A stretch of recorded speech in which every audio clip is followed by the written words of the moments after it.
ప్రార్థన చేసుకుందాం. మహాకృపయు కనికరము కలిగిన మా కన్న తండ్రి, ఘనమైన ఉన్నతమైన పరిశుద్ధమైన నీ నామమునకు స్తుతులు స్తోత్రములు చెల్లిస్తున్నాం. శాశ్వత ప్రేమ టీవీ కార్యక్రమం ద్వారా పరిశుద్ధ లేఖనములను ధ్యానించడానికి పూనుకుంటుండగా సహాయమును అనుగ్రహించండి. నీ దాసుడనైనా నన్ను మరుగుపరచండి. నీ పిల్లలకునైనా నీ విలువైన వాక్కులు బోధించగలిగే సామర్థ్యాన్ని అనుగ్రహించండి. ఈ కార్యక్రమము నీకు మహిమకరముగా, కుటుంబాలకు దీవెనకరముగా నాయన, మారు మనసు అనేకులు పొందునట్లుగా నాయన నీ పిల్లల హృదయాలలోనికి తీసుకుని వెళ్ళమని మిమ్మల్ని కోరుకుంటూ క్రీస్తు నామం నీ ప్రార్థన అడిగి వేడుకొనుచున్నాము తండ్రి, ఆమేన్. ప్రేమన దేవుని వారలారా, దేవుని అపారమైన ప్రేమను బట్టి, ఆయన ఉచితమైన కృపను బట్టి పరలోకమందున్న కన్న తండ్రిని స్తుతిస్తూ క్రీస్తు పేర కృతజ్ఞతాస్తుతులు చెల్లించుచున్నాను. దేవుని పిల్లలైన మీ అందరికీ క్రీస్తు నామమును బట్టి శుభములు వందనములు తెలియజేసుకుంటూ పరిశుద్ధ గ్రంథములో నుండి ఈరోజు కూడా మనమందరము కలిసి లేఖనాలను ధ్యానిద్దాం. దయచేసి పరిశుద్ధ గ్రంథాన్ని మీ చేతుల్లోనికి తీసుకొని ప్రార్థనాపూర్వకంగా వాక్య ధ్యానాన్ని కొనసాగించవలసిందిగా ప్రభు ప్రేమను బట్టి మిమ్మల్ని కోరుకుంటున్నాను. ఈరోజు సమాజంలో పాపము అన్న పదం చాలా చిన్నదిగా మనకు కనపడుతుంది. కానీ పరిశుద్ధ గ్రంథములోనికి వెళ్ళి చూస్తే పాపమన్న పదం చాలా ప్రమాదకరమైనదిగా బైబిల్ ఘోషిస్తుంది. దేవుని ఆలోచన సమాజానికి అర్థం కాకపోవటం వల్ల పాపాన్ని ఈజీగా, సులువుగా, నిర్లక్ష్యంగా ఏం కాదులే అన్న భావనతో ఈరోజు మనిషి ఆలోచిస్తున్నాడు గనుక మనిషి బాగుపరచలేనంత భయంకరమైన ఊబిలోనికి వెళుతున్నాడు.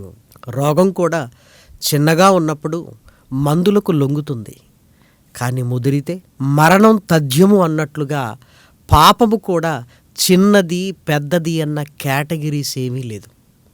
పాపము పాపమే, అది చాలా ప్రమాదకరమైనది అని ఆదికాండము నుంచి ప్రకటన గ్రంథం వరకు బైబిల్లో అనేక సందర్భాలలో దేవుడు మనిషిని హెచ్చరిస్తూనే ఉన్నాడు. కాబట్టి ఆ పాపములో నుంచి బయటికి రావటం, ఆ పాపాన్ని జయించటం మానవ జీవిత లక్ష్యముగా మారినప్పుడు మనిషి దేవుని కొరకు బ్రతకగలడు. కానీ ఈరోజు మనిషి లక్ష్యాలేంటి? విదేశాలలో స్థిరపడాలి, అవసరమైతే అంతరిక్షానికి వెళ్ళి రావాలి, స్పేస్ వాక్ చేయాలి, ఐఏఎస్లు, ఐపీఎస్లు, డాక్టర్లు, ఇంజనీర్లు, బాగా బిజినెస్ చేయాలి, కోట్లు సంపాదించాలి, పెద్ద ఇల్లు కట్టుకోవాలి, సమాజంలో హోదా ఉండాలి, అవసరమైతే రాజకీయాలలోనికి వెళ్ళాలి, సినీ తారలుగా వెలగొందాలి, అవార్డులు రావాలి, గొప్పవారు అనిపించుకోవాలి. ఇవే కదా మనిషి లక్ష్యాలు. అందుకే ఈ లక్ష్యాలు చేరుకోవటానికి మనిషి ఎన్ని పాపాలైనా చేస్తూ తన లక్ష్యం వైపుకు దూసుకొని వెళ్ళడానికే ఇష్టపడుతున్నాడు. కానీ ఈ పాపము తన జీవితాన్నే నాశనం చేస్తుంది అని అర్థం చేసుకోలేకపోతున్నాడు. పాపములో నుంచి బయటికి రావటం, పాపముతో పోరాడటం, పాపాన్ని జయించి పరలోకములో దేవుని సింహాసనము ఎదుట, పరలోకములో దేవుని సింహాసనము మీద కూర్చోవాలన్న లక్ష్యాన్ని ఈరోజు కలిగిన వారు ఎవరున్నారు? క్రైస్తవ్యములోనికి వచ్చిన తర్వాత యేసుక్రీస్తును నమ్మి స్వరక్షకుడుగా అంగీకరించి బాప్తిస్మము పొంది సంఘ సహవాసములో కొనసాగుతున్నప్పటికీ పాపాన్ని గురించిన ఒక భయం, ఒక ఆందోళన, అది నా జీవితాన్ని నాశనం చేస్తుంది అని ఈరోజు క్రైస్తవ్యానికే సరిగా లేకపోతే ఇక మిగిలిన వారిని గురించి మనం ఏం చెప్పగలం? ఇక మిగిలిన వారిని గురించి మనం ఏం చెప్పగలం? దయచేసి మీరు ఆలోచించండి. ప్రేమైన దేవుని పిల్లలారా, పాపములో నుంచి బయటికి రావాలి, పాపముతో పోరాడాలి, పాపమును జయించాలి. ఇది మానవుని జీవిత లక్ష్యాలుగా మారాలి. ఎప్పుడైతే లక్ష్యంగా మారుతుందో దానిని గురించి ఆలోచిస్తాం, దానిని జయించాలన్న ఆలోచనతో ఉంటాం. మరి చివరికి సాధించేది ఏంటి అనుకుంటున్నారా? పరలోకాన్ని సాధిస్తాం. భూమి మీద ఎన్ని సాధించినా మరణంతో కోల్పోవలసిందే. మనం మాట్లాడుకున్న డబ్బు, హోదా, ఇల్లు, ఆస్తులు, ఉద్యోగాలు ఇవన్నీ మరణంతో పోగొట్టుకుంటాం. కానీ పాపాన్ని జయించగలిగితే మరణము తర్వాత కోటాను కోట్ల సంవత్సరాలు పరలోక సింహాసనం మీద మనం ఆనందంగా ఉంటాం. మరి మీ జీవితంలో ఇది లక్ష్యంగా, మీ జీవితంలో ఎలాగైనా పాపముతో పోరాడాలి, పాపాన్ని జయించాలి అనే పట్టుదల మీలోనికి వచ్చిందా? ఒక్కసారి మీరు ఆలోచించండి. పరిశుద్ధ గ్రంథంలోనికి వెళ్ళి దయచేసి లేఖనాలన్నింటినీ మనం చూడగలిగితే మహనీయుడైన యేసుక్రీస్తు జీవితాన్ని బట్టి మనం అనేక సంగతులు మనం నేర్చుకోగలం. దయచేసి మీరు చూడండి, హెబ్రీయులకు రాసిన పత్రిక 12వ అధ్యాయము 4వ వచనం. మీరు పాపముతో పోరాడుటలో రక్తము కారునంతగా ఇంకా దానిని ఎదిరింపలేదు.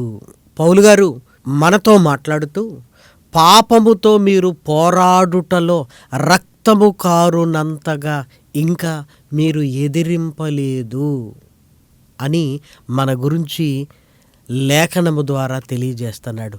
నిజమే కదా? పాపము చెయ్యకూడదు అని నిర్ణయాలు తీసుకుంటాం, కానీ చెయ్యకుండా ఉండటానికి ఏం చేస్తున్నాం? నిర్ణయాలను తీసుకుంటాం, వదిలేస్తాం.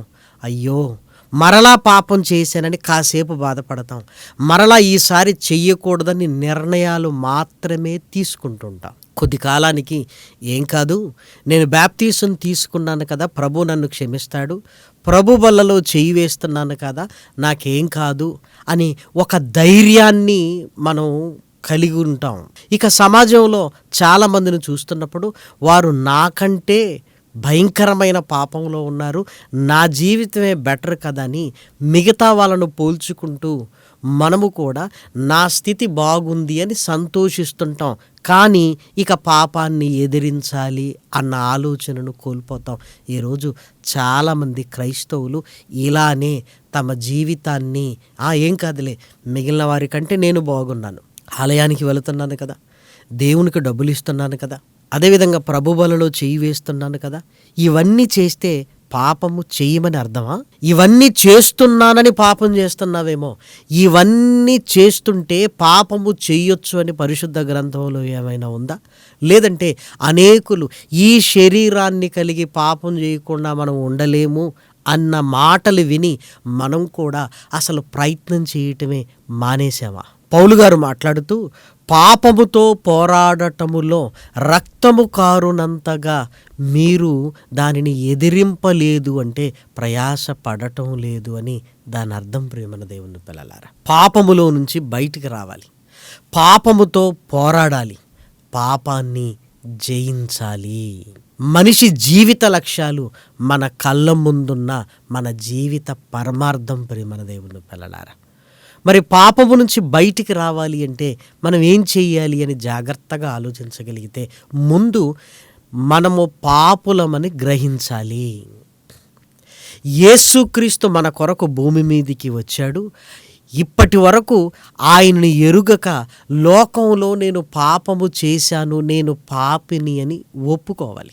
ఆ ఒప్పుకొని యేసుక్రీస్తు మరణ సమాధి పునరుత్థానములను విశ్వసించి ఇక మీదట నేను ఆయన కొరకు బ్రతుకుతానని నీ మనస్సును మార్చుకుంటే బాప్తిస్మము ద్వారా, ఆయన శిలువ రక్తము ద్వారా నీవు కడగబడతావు. అపోస్తల కార్యములు 2వ అధ్యాయము 38వ వచనాన్ని దయచేసి చూడండి. పేతురు, మీరు మారు మనసు పొంది పాప క్షమాపణ నిమిత్తము ప్రతివాడు యేసుక్రీస్తు నామమున బాప్తిస్మము పొందుడి, అప్పుడు మీరు పరిశుద్ధాత్మను వరమును పొందుదురు. ఈ వాగ్దానము మీకును మీ పిల్లలకును దూరస్తులందరికీ, అనగా మన ప్రభువైన మన దేవుడు తన యొద్దకు పిలిచిన వారందరికీ చెందునని వారితో చెప్పెను. పాపి అని గుర్తించి ఆ పాపములను ఒప్పుకొని యేసుక్రీస్తు మరణ సమాధి పునరుత్థానములను విశ్వసించి ఇక ఆయన కొరకు బ్రతకాలని నిర్ణయించుకొని బాప్తిస్మము ద్వారా పాపములు కడిగి వేసుకోవాలి. ఆ రోజు నుంచి దుష్టుడు మనల్ని భయంకరంగా శోధిస్తుంటాడు. శోధిస్తున్నప్పుడు ఆ పాపములో పడకుండా మనం చేయవలసిందే పోరాటం. ఆ పోరాటం మానవ శరీరంలో జరుగుతుంది అని పౌలు గారు గలతీలకు రాసిన పత్రిక 5వ అధ్యాయము 16-17 వచనాలలో తెలియజేస్తున్నాడు. నేను చెప్పున్నదేమనగా, ఆత్మానుసారముగా నడుచుకొనుడి, అప్పుడు మీరు శరీరేచ్ఛను నెరవేర్చరు. శరీరము ఆత్మకును, ఆత్మ శరీరమునకు విరోధముగా అపేక్షించును. ఇవి ఒకదానికొకటి వ్యతిరేకముగా ఉన్నవి గనుక మీరేమి చేయ నిశ్చయింతురో వాటిని చెయ్యకుందురు. పౌలు గారు గలతీయులకు రాస్తూ, రక్షణలోనికి వచ్చిన తరువాత, బాప్తిస్మాన్ని పొందిన తర్వాత శరీరము ఆత్మ ఈ రెండు ఒకదానికొకటి వ్యతిరేకముగా ఉంటాయి. మనందరికీ తెలుసు, శరీర కార్యములు వేరు, ఆత్మ ఫలములు వేరు. శరీర కార్యములు పాపాన్ని ప్రేరేపించేటివి, పాపములోనికి ఈ శరీరాన్ని తీసుకొని వెళ్ళేటివి, తద్వారా ఆత్మకు నష్టం వాటిల్లుతుంది. ఆత్మ ఫలాలు ఆత్మ సంబంధమైనవి, అనగా యేసుక్రీస్తు యొక్క గుణగణాలను అలవాటు చేసుకోవటం. ఇప్పుడు బాప్తిసం పొందిన తర్వాత ఏం జరుగుతుందంటే, ఆత్మ ఫలాల కొరకు ఆశపడుతుంది.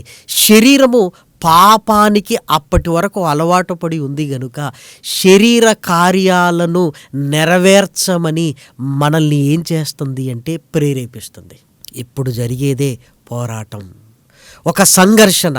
చెయ్యాలా వద్దా, చెయ్యాలా వద్దా.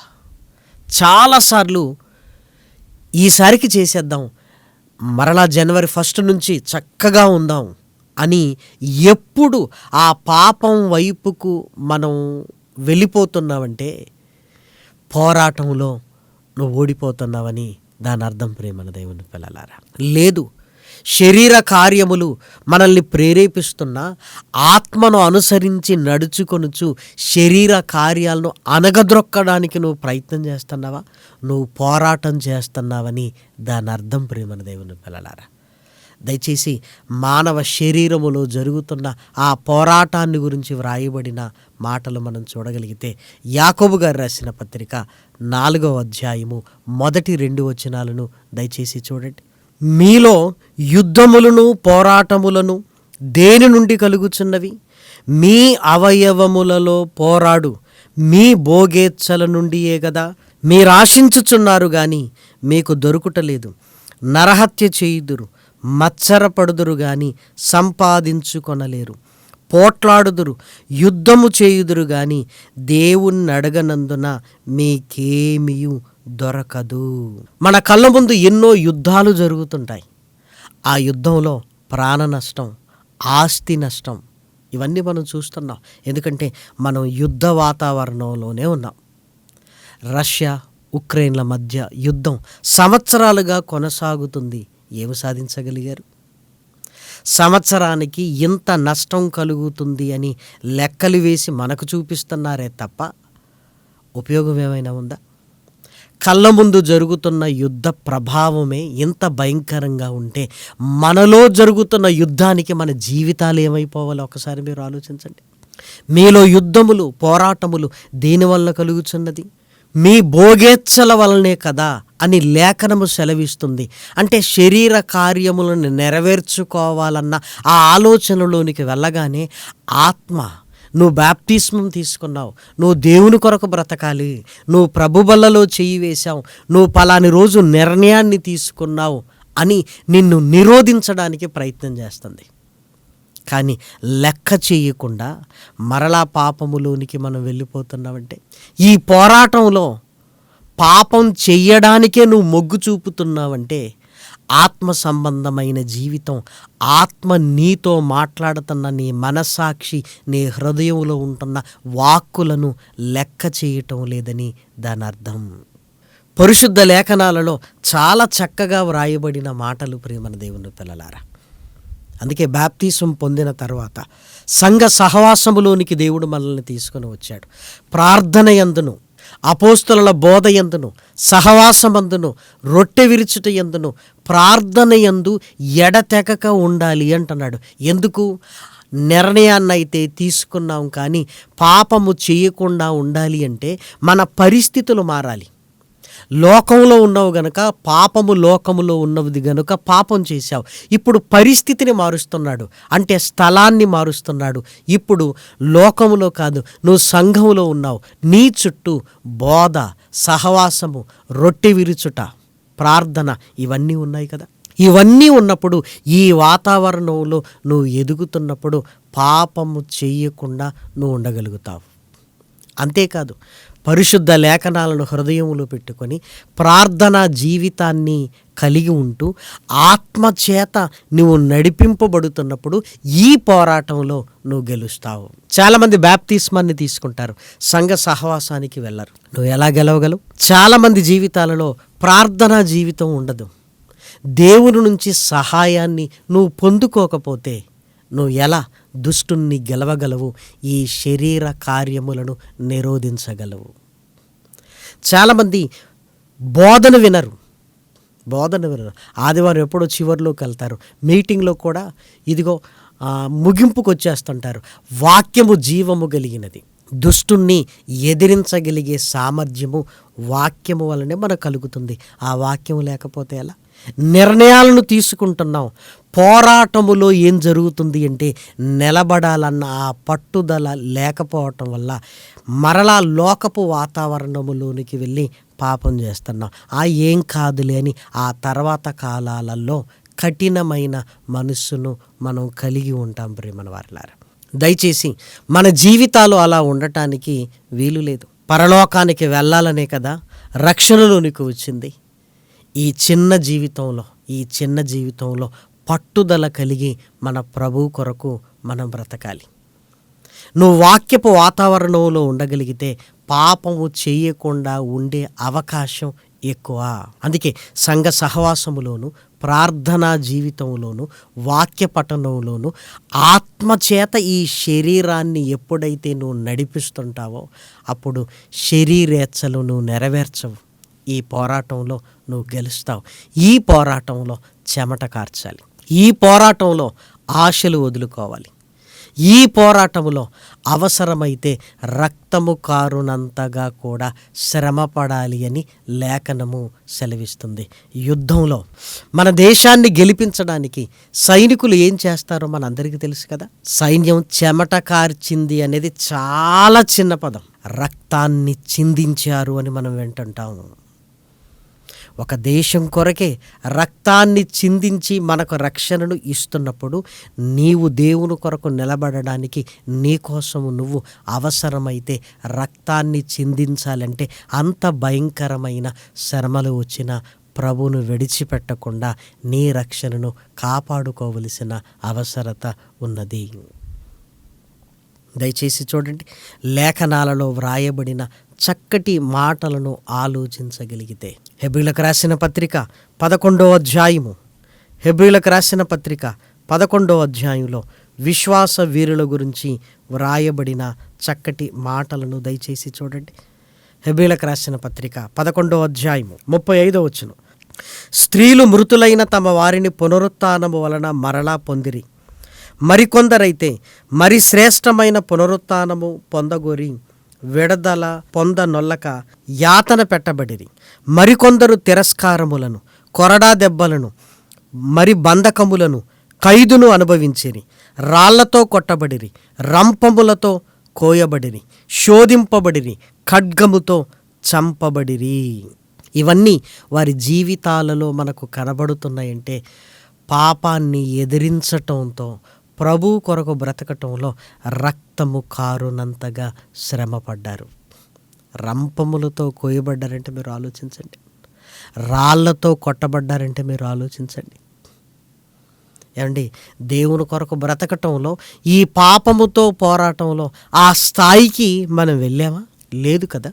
పరిస్థితులు అంటావు, కానీ నీ పరిస్థితులను మారి సంఘ సహవాసములోనికి నువ్వు వస్తున్నావా? రావు. బ్రతకాలి బ్రతకాలి బ్రతకాలి బ్రతకాలంటూనే ఒకరోజు చచ్చిపోతున్నవారు ఈరోజు మన కళ్ళ ముందు కనబడుతున్నారు. అందులో నీవు నేను ఉందామా? దయచేసి మీరు ఆలోచించండి. యేసుక్రీస్తు పాపముతో పోరాడటంలో ఆయన ఎలాంటి స్థితిలోనికి వెళ్ళాడు అంటే రక్తము కారునంతగా. యేసుక్రీస్తు శిలువ ధ్యానాన్ని గురించి మనం ధ్యానిస్తూ ఉన్నాం కదా, ఆయన శిలువ శ్రమలను గురించి మనం వింటున్నాం కదా, మాట్లాడుతున్నాం కదా. శిలువలో మనకేం కనపడుతుంది? శిలువ అనగానే ఏం కనపడుతుంది? శిలువ మీద రక్తము చిందిస్తున్న ప్రభువే కదా. ఆ రక్తాన్ని ఎందుకు చిందిస్తున్నాడు?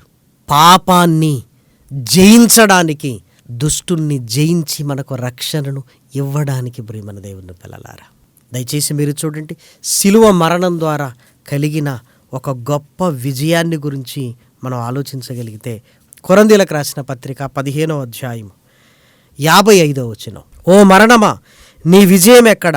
ఓ మరణమా నీ ముల్లెక్కడ? మరణపు ముళ్ళు పాపము, పాపముకున్న బలము ధర్మశాస్త్రమే. అయినను మన ప్రభువైన యేసుక్రీస్తు మూలముగా మనకు జయము అనుగ్రహించుచున్న దేవునికి స్తోత్రము కలుగును గాక. శిలువలో ఆయన రక్తము కారునంతగా పోరాటం పాపం మీద చేస్తున్నాడు. ఆయన చేసిన పాపం మీద కాదు సుమా. ఆయన పవిత్రుడు, ఆయన ఏ పాపము చెయ్యనివాడు, ఏ పాపము లేనివాడు. మరి యేసుక్రీస్తు శిలువ మరణం పాపము కోసమే అంటే ఎవరి పాపముల కొరకు? యోహాను గారు యేసుక్రీస్తును చూసి అన్న మాట జ్ఞాపకం చేసుకుంటే, లోక పాపములు మోయు దేవుని గొర్రెపిల్ల. ఆ లోక పాపములను హరించడానికి ఆయన మనం చేసిన పాపంతో పోరాటం చేస్తున్నాడు, యుద్ధము చేస్తున్నాడు. ఆ శిలువ రక్తము ద్వారా మనకు విజయాన్ని అనుగ్రహించాడు.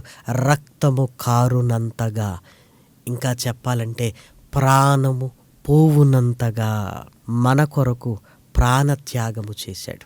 ఆ విలువైన రక్తమును బట్టే రక్షణ మనకు కలుగుతుందని మీరు గ్రహించగలిగితే, మన పాపముల కొరకు అంత పోరాటం చేసిన యేసుక్రీస్తును చూస్తూ నీ పాపం కొరకు నువ్వు పోరాటం చేయవా? ఇక్కడ ప్రాణాలేం పోగొట్టుకోమని చెప్పట్లేదు, ప్రాణాలతో ఉండే పాపము చేయకుండా బ్రతకమంటున్నాడు. ఇది కూడా కష్టమేనా? పట్టుదల కలిగి ఉంటే సాధ్యం, విని విడిచిపెడితే ఎలా సాధ్యం అవుతుంది? సహవాసంతో సాధ్యం, లోకంతో సహవాసం చేస్తే సాధ్యం అవుతుందా? ప్రార్థనా జీవితం అనేది కావాలి. ఆ ప్రార్థనా జీవితమే సరిగా లేకపోతే మన జీవితంలో ఎప్పటికీ పాపముతో పోరాడి గెలుస్తామో ఒక్కసారి మీరు ఆలోచించండి. జయించిన వాడికి సింహాసనం అని లేఖనము సెలవిస్తున్నప్పుడు, ఇంకా ఆ పాపముతో పోరాటానికే మనం వెళ్ళలేదనుకోండి, ఆ పోరాటములో నీవు నేను ఓడిపోయామనుకోండి, మన రక్షణ పరిస్థితి ఏం కావాలి?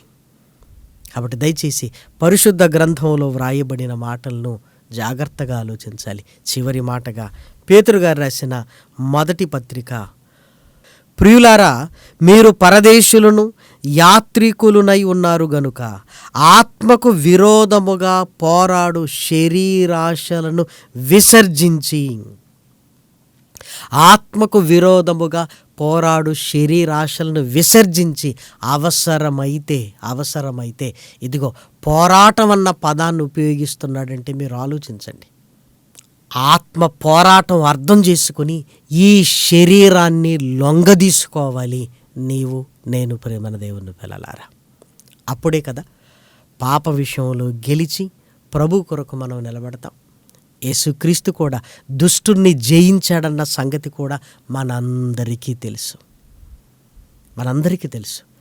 కాబట్టి నీవు నేను కూడా పాపముతో పోరాడుటలో దుష్టుణ్ణి జయించి సింహాసనం మీదికి వెళ్ళవలసిన జీవితాలు మనవి.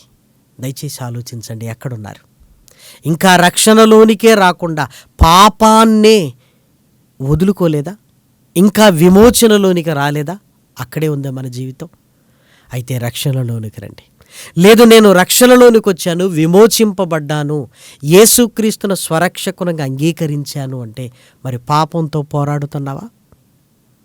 లేదంటే పాపంలో పడిపోయావా? లే, పోరాడు. ప్రభు నీ కళ్ళ ముందున్నాడు. ఆయన రక్తము కారునంతగా ఎదిరించాడు. ఆయనను కళ్ళ ముందు పెట్టుకుంటే ఇదిగో ఈ శరీరాశలతో నువ్వు పోరాడగలవు, జయించగలవు. అలా జయించగలిగితే పరలోకపు సింహాసనం మనకే ప్రియమైన దేవుని పిల్లలారా. దయచేసి మన జీవితాన్ని సీరియస్గా తీసుకోవాలి, పాపాన్ని సీరియస్గా తీసుకోవాలి. ఇదిగో మన లక్ష్యం పరలోకం అయితే నిజంగా మన జీవితాలు చాలా గొప్పగా ఉంటాయి ప్రియమైన వారలారా. కాబట్టి దయచేసి ఆలోచించండి. ఈ మాటలు ప్రభు మన హృదయంలో ఫలింపచేయాలని కోరుకుంటూ ఈ మాటలు నేను ముగిస్తున్నాను. ప్రార్థన చేసుకుందాం. మహాకృపయు కనికరము కలిగిన మా కన్న తండ్రి, ఘనమైన ఉన్నతమైన నీ నామమునకు స్తుతులు స్తోత్రములు చెల్లిస్తున్నాం. విలువైన నీ మాటలను నాయనా నీ పిల్లలుగా మేము ధ్యానించాం. విని విడిచిపెట్టకుండా నీ మాటల ప్రకారంగా బ్రతకగలిగే భాగ్యాన్ని అనుగ్రహించండి. శాశ్వత ప్రేమ టీవీ కార్యక్రమాల కొరకు నాయన సహాయ సహకారాలు అందిస్తున్న నీ పిల్లల్ని దీవించండి. సాంకేతిక వర్గమును నాయన జ్ఞాపకం చేసుకోండి. నీ పిల్లల కుటుంబాలలో నెమ్మదిని అనుగ్రహించండి. శోధనలో విజయాన్ని ఇవ్వండి. వారి అక్కరలలో నాయన తండ్రి ఆత్మ సంబంధమైన ప్రతి మేలులను నాయన చేయమని మిమ్మల్ని కోరుకుంటున్నాను. సమస్తమును నాయన తండ్రి నీ పిల్లలకు అనుకూలముగా నాయన నీకు మహిమకరముగా నాయన వారి జీవితాలను ముందుకు తీసుకొని వెళ్ళండి. ప్రార్థనా సహాయాన్ని కోరిన నీ పిల్లల్ని జ్ఞాపకం చేసుకోండి. అనారోగ్యంతో బాధపడుతున్న నీ పిల్లల్ని దీవించండి. ప్రమాదాలలో నాయన గాయపడిన నీ పిల్లలకు స్వస్థతను అనుగ్రహించండి. కుటుంబాలలో నెమ్మదిని అనుగ్రహించండి.